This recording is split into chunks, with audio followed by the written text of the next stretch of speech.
Parliament election के सिलसिले और इस इलेक्शन में उम्मीदवारी करने का हर हिंदुस्तानी को हक है।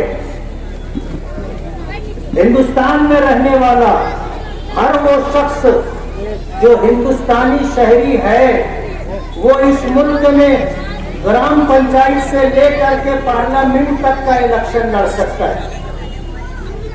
आज के हालात ऐसे थे कि इन हालात में अगर मुस्लिम उम्मीदवार उन इलाकों से दिए जाते, उन लोकसभा हलकों से दिए जाते जहां 7 लाख मुस्लिम वोट है, जहां 6 लाख मुस्लिम वोट है, जहां 5.5 लाख मुस्लिम वोट है, तो वो उम्मीदवार मुस्लिम उम्मीदवार चुन करके आ सकता था। मुल्क आजाद हुआ, कांग्रेस पार्टी की हुकूमत कायम हुई और मुसलमानों पर जिस तरह के हालात गुजरे वो हमारे आबाओ अजदाद को पता है। इस मुल्क में फसादात का एक लामुतनाही सिलसिला था और ये फसादात सिर्फ मुसलमानों को निशाना बनाने के लिए किया जाता था।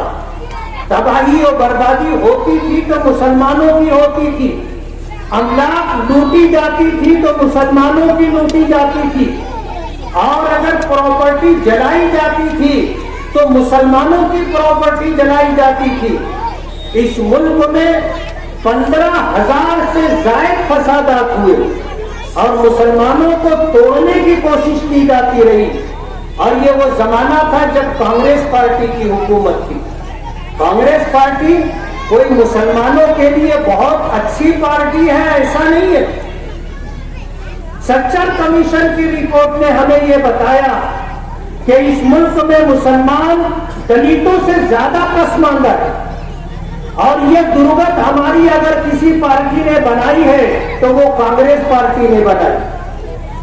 आज परभनी जैसा इलाका जहां 7.5 लाख मुस्लिम वोट है, कांग्रेस पार्टी ने किसी मुस्लिम शख्स को उम्मीदवार नहीं बनाया। जहां 6 लाख वोट है, बंबई जैसे कुछ इलाके, वहां पर मुस्लिम को उम्मीदवारी नहीं दी गई। हमारा ये धुलिया मालेगांव लोकसभा हल्का 5.5 लाख मुस्लिम वोट है, मुसलमान को उम्मीदवारी नहीं दी गई। उम्रे पर जाने से पहले मैंने इस बात की वजाहत की थी कि अगर महाविकास अघाड़ी की तरफ से उम्मीदवारी दी जाएगी तो हम पार्लियामेंट इलेक्शन लड़ने के सिलसिले में सोचेंगे, लेकिन महाविकास अघाड़ी ने यानी कांग्रेस, एनसीपी, समाजवादी और शिवसेना उद्धव बाला ठाकरे, इन चारों पार्टियों ने पूरे महाराष्ट्र में किसी मुसलमान को उम्मीदवारी नहीं दी। गौर करने का मकाम। आप इससे अंदाजा कर सकते हैं कि कोई कांग्रेस पार्टी मुसलमानों का भला करने वाली हो, ऐसा नहीं। हमारे सामने 2 मुसीबत है, एक बड़ी मुसीबत है और एक छोटी मुसीबत है, और हम मुसलमान हैं, साहिब ईमान है, अल्लाह पर, उसके रसूल पर ईमान रखते हैं, उसकी शरीयत पर ईमान रखते हैं। हम तो अल्लाह उसके रसूल की हिदायत के मुताबिक चलते हैं। बुखारी शरीफ में सरकार दो आलम सल्लल्लाहु अलैहि वसल्लम का इरशाद मुबारक है, इज़ब तुली तबे वाली यकीने फख्तर अहवनहुमा, जब तुम 2 मुसीबतों में गिरफ्तार हो जाओ और तीसरा कोई रास्ता तुम्हारे सामने ना हो तो उस वक्त तुम हल्की मुसीबत को इख्तियार कर लेना। वरना आपको पता है कांग्रेस पार्टी या बीजेपी में कोई फर्क नहीं है। ये एक सिक्के के 2 रुख हैं। एक हमारा खुला हुआ दुश्मन है और एक हमारा छुपा हुआ दुश्मन है। आज मुल्क के जो हालात हैं, इन हालात ने हमें मजबूर कर दिया, या यूं कहिए कि ये हमारी जरूरत बन गई। मुल्क में ہماری ماں اور بہنوں کو بے پردہ کرنے کی کوشش کی جا رہی ہے.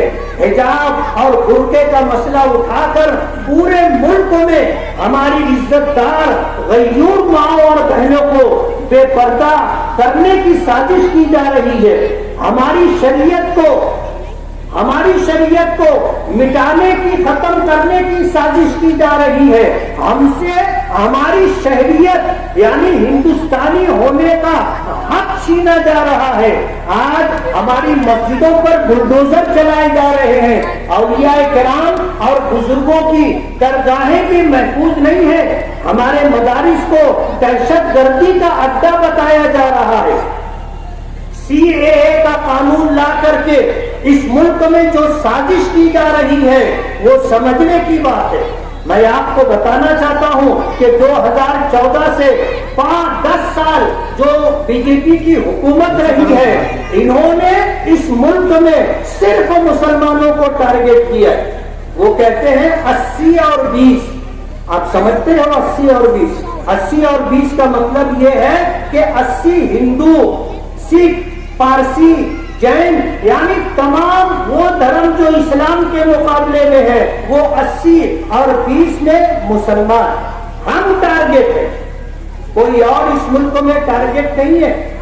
آج BJP نے صرف مسلمانوں کو ٹارگٹ کیا ہے اور ہم سے ہماری شہریت چھیننا چاہتے ہیں. اس کے لیے CAA کا قانون لایا گیا.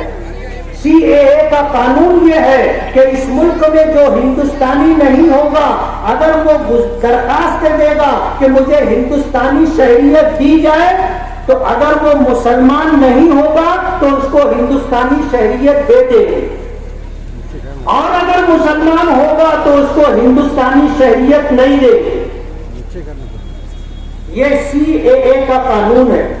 اگلا قدم جو BJP سرکار کا ہے وہ NRC لانے کا ہے. NRC کا مطلب یہ ہے کہ ہر ہندوستان میں رہنے والے ہر مسلمان کے گھر تک سرکاری کارندے پہنچیں گے اور آپ سے آپ کے ہندوستانی ہونے کا ثبوت طلب کریں گے. آپ کو کاغذات اپنے ہندوستانی ہونے کے پیش کرنے پڑیں گے. اگر کسی ہمارے گھر کے 10 افراد میں سے کوئی 2 فرد 4 فرد اگر مشکوک ہو گیا تو اسے پولیس گرفتار کر کے لے جائے گی، اور لے جانے کے بعد اسے کھلی ہوئی قید میں رکھا جائے گا، جیل خانے میں رکھا جائے گا. پھر ان سے ہماری ملاقات نہیں ہوگی. یہ جو جرائم اور کرائم کرنے کے بعد جو جیل میں جاتے ہیں ان سے تو ملنے کی ہفتے میں 1 دن، مہینے میں 1 دن اجازت مل جاتی ہے، لیکن NRC کے قانون میں جس کو گرفتار کیا جائے گا اس سے اس کے خاندان والے، اس کے گھر والے ملاقات بھی نہیں کر سکیں. بہت ممکن ہے لے جانے کے بعد جس طرح ہٹلر نے یہودیوں کو ختم کیا تھا کہ سب کو لے جا کر کے ایک ایسی جگہ ڈال دیتے تھے جہاں ان کو سانس بھی نہیں ملتی تھی اور زہریلی گیس چھوڑ دی جاتی تھی، وہ سب کے سب مر جاتے. یہ پلاننگ اس ملک میں مسلمانوں کے ساتھ کی جانے والی ہے. NRC کے نام پر ہم لوگوں کو نشانہ بنایا جائے گا اور جن لوگوں کو لے جایا جائے گا ان کو اپنی بات رکھنے کے لیے موقع دیا جائے گا. لیکن کیسا موقع دیا جائے گا آپ سمجھ سکتے. ہمیں تو ٹارگٹ کیا گیا ہے 80 اور 20 کہہ کر کے. جن لوگوں کو مشکوک قرار دیا جائے گا انہیں غیر ہندوستانی قرار دیا جائے گا. اور ظاہر بات ہے پھر ہماری کہیں سنوائی نہیں ہوگی. سب کچھ سیدھا ہونے کے بعد تو ہمیں انصاف نہیں ملتا، اور جب کسی کو مشکوک قرار دے دیا جائے گا، مشتبہ قرار دے دیا جائے گا، تو پھر کوئی بنائی بنے گی نہیں. BJP ہم سے ہماری ہندوستانی شہریت چھیننا چاہتی ہے. BJP ہم سے ہماری شریعت چھیننا چاہتی ہے. آپ دیکھ لو اس ملک میں آج ان 10 سالوں کے اندر جو نظام اور جو قانون بنایا گیا ہے، اس نظام اور قانون میں کسی دوسرے اسلام کے علاوہ کسی دوسرے دھرم کے ماننے والوں کو کہیں تکلیف نہیں ہے. انہیں سنبھالا جاتا ہے. उनको रास्ता दिया जाता है, उनके लिए सब कुछ हुकूमत करने के लिए तैयार है। अगर हुकूमत किसी को निशाना बनाती है तो सिर्फ मुसलमानों को। आज जब ये बात कही जाती है कि अब की बार 400 के पार, बात समझ लो उनके अज़ाइम ये हैं कि अगर 400 के पार वो आ जाते हैं तो फिर इस मुल्क का दस्तूर बदल दिया जाएगा। और जब मुल्कों का संविधान और दस्तूर वो अपनी मर्जी का बनाएंगे तो हम मुसलमानों के लिए उस दस्तूर में कोई जगह नहीं होगी। हमको वोट देने के वोट देने से भी महरूम कर दिया जाएगा। और आज हम नहीं, दूसरी सियासी पार्टियां, दलित समाज के लीडरान, हिंदू समाज के लीडरान, दूसरी सियासी पार्टी के लीडरान ये बात कह रहे हैं, हम नहीं कह रहे। हम तो उनकी बात आपको बता रहे हैं, नकल कर रहे हैं कि आज ये बात दूसरी सियासी पार्टियां जो अपोजिशन में हैं वो कहते हैं कि अगर 400 के पार गए तो मुल्क का दस्तूर खत्म हो जाएगा, 400 के पार गए तो इस मुल्क में यकसा सिविल कोड नाफिज कर दिया जाएगा, और 400 के पार गए तो फिर दलितों को और पसमानदा तबकात के लिए जो रिजर्वेशन है वो रिजर्वेशन खत्म कर दिया जाएगा। और दस्तूर और संविधान के मुताबिक हमें जो हक मिला है कि हम अपनी मस्जिद बना सकते हैं, अजान दे सकते हैं, बाजमात नमाज पढ़ सकते हैं, हम खतना करवा सकते हैं, और हमें यह हक मिला है कि हम मदरसे बना सकते हैं, अपने मजहबी तालीम को हम अपने बच्चों को दे सकते हैं, हम अपने मजहब के मुताबिक निकाह कर सकते हैं, हम अपने मजहब के मुताबिक तलाक को इख्तियार कर सकते हैं, हम अपने मजहब के मुताबिक विरासत तकसीम कर सकते हैं, हम अपने मजहब के मुताबिक एक दूसरे के हुकूक दे और ले सकते हैं। ये सब कुछ खत्म कर दिया जाएगा। और इस मुल्क में मुसलमानों को आज तो हम 2 नंबर के शहरी हैं, आने वाले दिनों में अगर अब की बार 400 पार ये बात अगर सही साबित हो जाती है तो फिर हम कहीं शुमारो कतार में भी नहीं रहेंगे, कोई हैसियत नहीं होगी। ऐसे हालात हैं। इन हालात की वजह से हमें हमारे नबी जनाब रसूलुल्लाह सल्लल्लाहु अलैहि वसल्लम का वो फरमान कि जब तुम 2 मुसीबतों में गिरफ्तार हो जाओ तो हल्की मुसीबत को इख्तियार कर लो। आज हमारे सामने रोड गटर का मसला नहीं है, बिजली का मसला नहीं है, हेल्थ का मसला नहीं है, तालीम का मसला नहीं है। हमारे सामने सबसे बड़ा मसला हमारी शरीयत का। अगर मैं मुसलमान रह करके नहीं जी सकता तो ऐसी जिंदगी जीने से फायदा क्या है?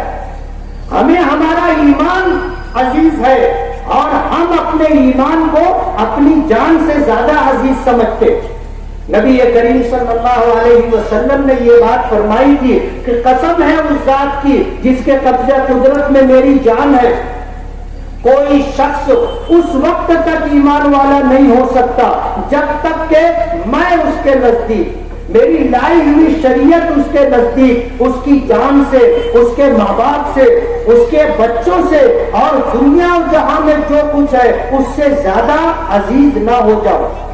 बुखारी शरीफ में आता है कि हजरत उमर फारूक रज़ी अल्लाह ताला अन्हु इस बात को सुन करके कहने लगे कि अल्लाह के रसूल, आप मुझे सबसे ज्यादा अजीज हैं लेकिन मेरी जान मुझे आपसे ज्यादा अजीज है। हुजूर ने फरमाया कि उमर, तुम्हारा ईमान कामिल नहीं है। हजरत उमर ने गौर किया और ये बात उनके दिल में कही कि उमर, तुमने जो बात कही है वो सही नहीं है।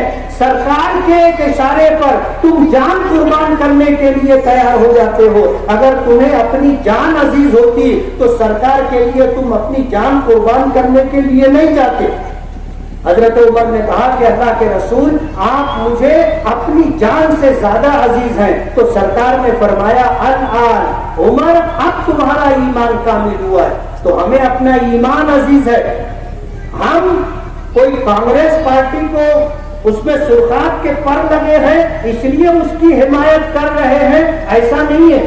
आज हमारे सामने 2 मुसीबतों में एक हल्की मुसीबत है اور وہ یہ کہ کانگریس پارٹی کا جو امیدوار ہے وہ آج دھولیا مالیگاؤں لوک سبھا حلقے میں بی جے پی کے امیدوار کو سیدھا ٹکر دینے کی حیثیت رکھتا ہے۔ اگر ہم مالیگاؤں سے صحیح معنوں میں بھرپور تعداد میں اگر ہم نے ووٹ دیا تو کانگریس پارٹی کا اور مہا وکاس اگاڑی کا یہ امیدوار جیت سکتا ہے۔ آج اس طرح کے حالات ہیں۔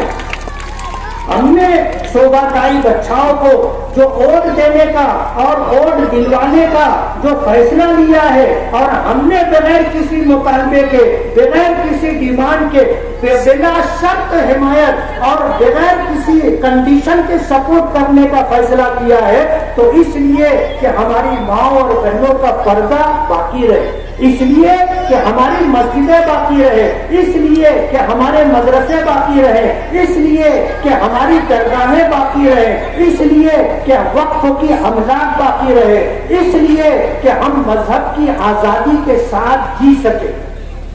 ہمیں امید ہے، ہم نے مہا وکاس اگاڑی کے امیدوار سے یہی بات کہی ہے کہ ہم آپ سے آج کوئی مطالبہ نہیں کرتے، لیکن جب آپ چن کر کے آ جاؤ گے اور جب سرکار بنے گی اس وقت ہم اپنے مطالبات آپ کے سامنے رکھیں گے۔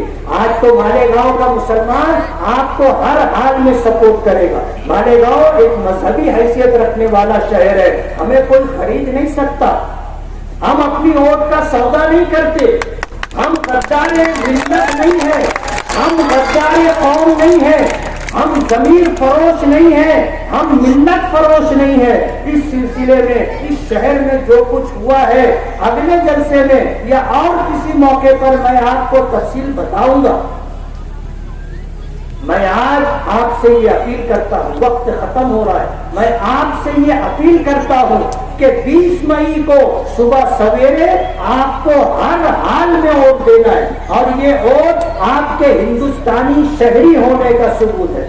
اگر آپ نے اپنے ہندوستانی شہری ہونے کا ثبوت فراہم نہیں کیا اور کل اگر آپ کے خلاف NRC کے تحت کوئی کارروائی ہوتی ہے تو آپ کسی اور کو الزام مت دینا، آپ اپنی کوتاہی کو سامنے رکھنا کہ یہ مصیبت ہم پر اپنے ووٹ نہ دینے کی وجہ سے آئی ہے۔ اس لیے میری آپ سے یہ گزارش ہے کہ 20 مئی کی صبح اولین ساعتوں میں دھوپ میں تیزی آئے، اس سے پہلے خود بھی اور اپنے گھر کی ماؤں اور بہنوں کو ساتھ میں لے جا کر کے آپ ووٹنگ کروائیں۔ اگر آپ نے یہ کام کیا انشاءاللہ یہ ایک چھوٹی سی ہماری قربانی ہے، انشاءاللہ اس سے ہمیں آگے بڑے سیاسی فائدے حاصل ہوں گے۔ اللہ تعالیٰ ہماری ان کوششوں کو بارآور فرمائے، اور جو لوگ اس ملک کے دستور کو اور آئین کو ختم کرنا چاہتے ہیں ان کے وجود سے اللہ تعالیٰ اس ملک کو نجات عطا فرمائے۔ وآخر دعوانا ان الحمدللہ رب العالمین۔